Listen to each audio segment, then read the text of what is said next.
Okay, imagine this. A hidden global trade, pulling in millions of dollars, running right through Kenya. And it's preying on, well, some really vulnerable people. Yeah, it's pretty grim. We're talking about the unethical kidney trade. That's what we're digging into today, mainly thanks to a really eye-opening DW News investigation. Right, so for our sources, we're looking at key bits from a DW News YouTube transcript. It's got reporting right from the ground. And also includes crucial stuff from an interview with Willis Ukumo. He's with the Institute for Security Studies and knows this area well. So for you listening, here's the mission today. We want to really unpack how this works, the mechanics, the sheer scale of it, the legal messiness. And maybe most importantly, the real human cost. Exactly. Okay, so how does someone even get pulled into this? Let's start there. Well, the DW report introduces us to a young man, Ammon Kaputo Meli. He's 22, from a village out in western Kenya. And struggling to find work, I gather. A pretty common story, unfortunately. Very common. He's just trying to make ends meet day to day. Then a friend comes along. Ah, with an offer. A big one. $6,000 for one of his kidneys. Wow. I mean, for someone in his position, that must have sounded like, well, a fortune, life-changing money.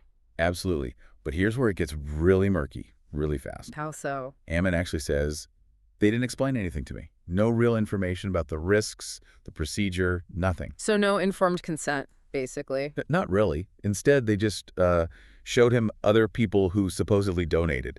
They said things like, look, they donated and they're okay. They're even back at work. False reassurances. Just painting a rosy picture. Totally. So he has the surgery. It's done in Eldoret. But then the money, it wasn't the $6,000 promised. Oh, no. How much did he actually get? Only $4,000 in the end. So less money, and what about his health? Any consequences there? Yeah, pretty quickly, actually. His health went downhill shortly after. He even started having fainting spells. Gosh. And his family? Well, his mother found out about the missing kidney. Understandably distressed. She reported it to the police, but Yeah. that's another part of the story we'll get to. Okay. So for Ammon, it's physical problems, less money than promised. Any regret? Huge regret. He puts it very plainly. If I could go back in time, I would not have said yes to anything. That's heartbreaking. And it impacts his future work too, right? Definitely. He can't do a lot of physical jobs now, which really limits his options. It's a lasting impact. Okay, so that's the donor side, the human cost right there. But who's running these operations? And who's getting these kidneys? The DW investigation flagged a company called Medley. They seem to be a key organizer for these transplants. Medley. Okay. And where are the recipients coming from? Well, it seems Germany is one of their target countries. Germany. Why Germany specifically? High demand, basically. There's a big gap between the number of people needing kidneys and the number of organs available from deceased donors within their system, so people get desperate. Right. Long waiting lists, I imagine. Does the report feature anyone who received a kidney this way? It does. A German patient, Sabina Fischer-Kugler. She actually went through Medley for her transplant. And was she open about the financial side? Surprisingly, yes. She admitted paying a six-figure amount for the kidney. A six-figure amount. Wow. That points to the kind of money involved here. How did she feel about it ethically? It sounds like she was quite conflicted. She said something like, it might have been selfish of me, but I wanted the kidney.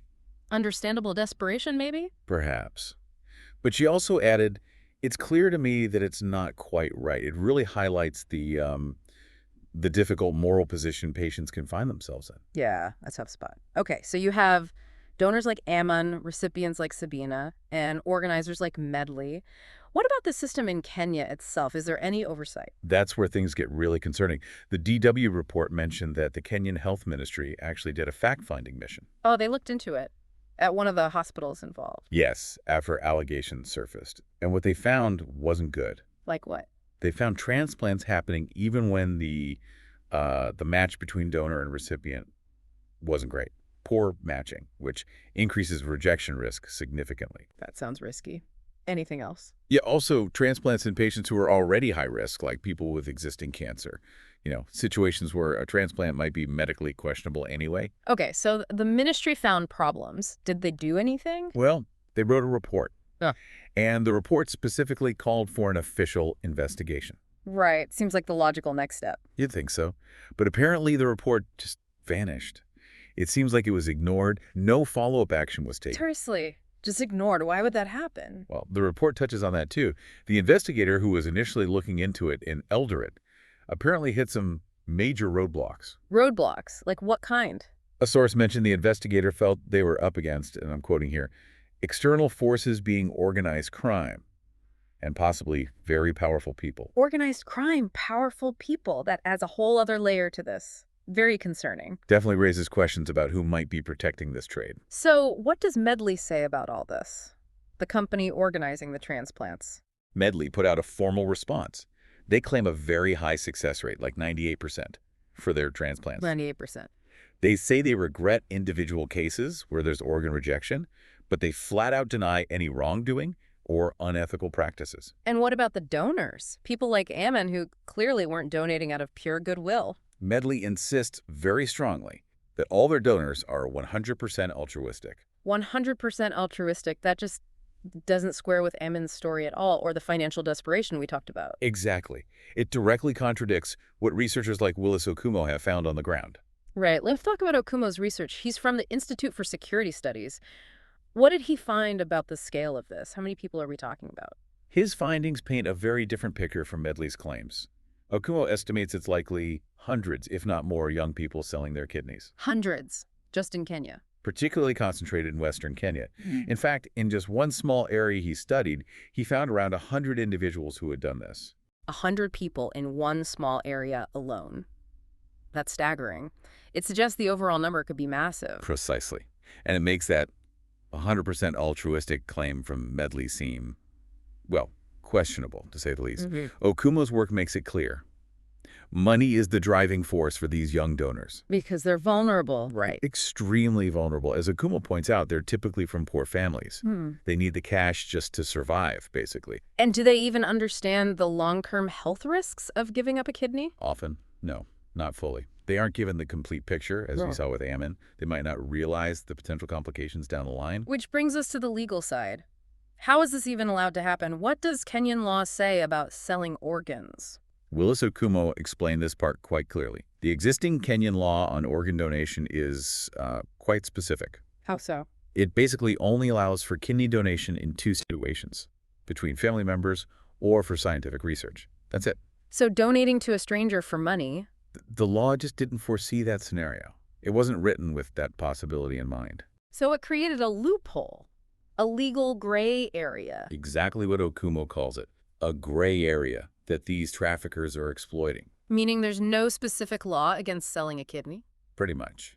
So there aren't clear legal grounds to prosecute someone for receiving a kidney bought this way. And no way to stop someone from selling their own kidney either, legally speaking. Not under the organ donation law itself, no. It just wasn't covered. That explains why Ammon's mother got no response from the police, maybe. They didn't know what crime to charge, perhaps. It's possible. Or it ties back to those powerful people potentially interfering. But the legal ambiguity certainly doesn't help prosecute anyone involved effectively.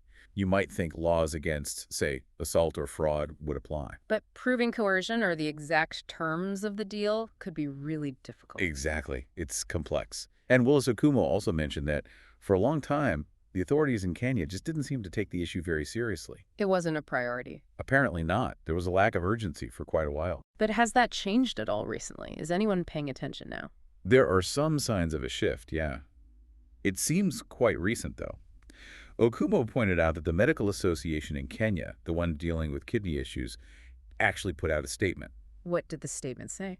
It formally identified the specific hospital that was involved in these controversial transplants. Naming the hospital publicly, that's a step. It is. And then also recently, the Daily Nation newspaper, a major paper in Kenya, ran a story. About this issue. Yes, they also named the hospital and explicitly called for a proper, thorough investigation. So media attention and medical association pressure.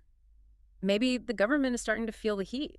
It suggests that potentially, yes, there might be more official attention now. But it's crucial to remember, like, Okumo's stress. Right. This recent attention comes after a really long period where the government seemed largely silent or inactive on this whole brutal trade. Okay, so let's just try and quickly recap the main points from this deep dive. Sure.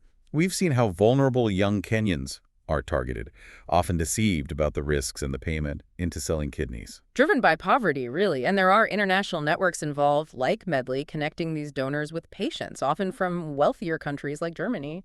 The donors face serious long-term health risks. Meanwhile, the legal situation in Kenya has had these gaps, these gray areas. That traffickers have exploited. And for a long time, the official response in Kenya was minimal, though there are maybe some signs that's changing now. That sums it up pretty well. So this leaves you, our listener, with some really heavy ethical questions, doesn't it? You have this desperate need for organs, life-saving organs. But it's clashing directly with the exploitation of people trapped in poverty. So where should the line be drawn? What's the responsibility of, say, wealthier nations or individuals who might benefit from transplants? How do you ensure organs are sourced ethically? Big questions. And is this recent attention in Kenya, the newspaper report, the medical association statement, Yeah. is that a real turning point? Or will this trade just, continue to operate in the shadows, hidden away? Definitely something profound to think about.